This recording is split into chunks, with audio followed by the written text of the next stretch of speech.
एक समय की बात है। एक किसान था जिसे फलों से बहुत प्रेम था। इसलिए उसने अपने खेत में फल उगाने का निर्णय लिया। उसने विभिन्न प्रकार के फल उगाने के लिए कड़ी मेहनत की। कठिन परिश्रम और देखभाल से उसके पेड़ अच्छे से बढ़े। उसने अपने खेत के एक छोटे से कोने में विशेष रूप से अंगूर और तरबूज उगाने की देखभाल की। जब फल पूरी तरह पक गए और खाने के लिए तैयार हो गए तो किसान ने सोचा और निर्णय लिया कि वह सबसे अच्छे फल राजा को उपहार में देगा। फिर उसकी पत्नी ने कहा, इस साल हमारे खेत में सबसे अच्छे फल तरबूज और अंगूर है।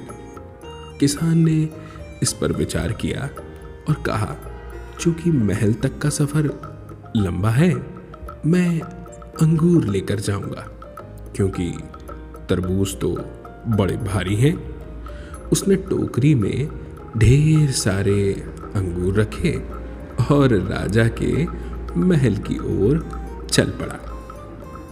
किसान महल पहुंचा। उसने पहरेदार से कहा कि वह राजा के लिए उपहार लाया है। पहरेदार उसे राजसी बगीचे में ले गया। किसान ने राजा को राजकुमारी के साथ खेलते हुए देखा। उसने चुपचाप अंगूरों से भरी टोकरी उनके सामने रख दी और बैठ गया। जब राजा आराम करने के लिए बैठा तो पहरेदार अंगूरों की टोकरी लेकर राजा के पास गया। उसने राजा को किसान की ओर इशारा करके बताया कि ये अंगूर किसान द्वारा उपहार स्वरूप लाए गए हैं। राजा ने किसान को देखा। राजा अभी भी खेल के मूड में था। उसने टोकरी से अंगूरों का एक गुच्छा निकाला, फिर एक अंगूर तोड़ा और अपने मुंह में डाल लिया। फिर उसने एक और अंगूर तोड़ा और खेल खेल में किसान की ओर फेंक दिया। जब अंगूर किसान के माथे से टकराया तो उसने कहा, धन्यवाद भगवान। राजा आश्चर्यचकित हुआ। उसने फिर से एक अंगूर फेंका।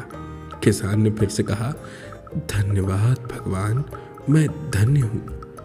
राजा ने किसान से पूछा, जब मैं तुम पर अंगूर फेंक रहा हूँ तो तुम भगवान का धन्यवाद क्यों कर रहे हो? समझदार किसान ने मुस्कुराकर उत्तर दिया, हे महान राजा, मैंने अपने खेत में सबसे अच्छे अंगूर और तरबूज उगाए थे। मैंने आपको उपहार देने के लिए अंगूर चुना। कल्पना कीजिए, अगर मैं तरबूज लेकर आता तो वास्तव में क्या होता? सच में भगवान महान है। तो बताइए, आपको कहानी कैसी लगी?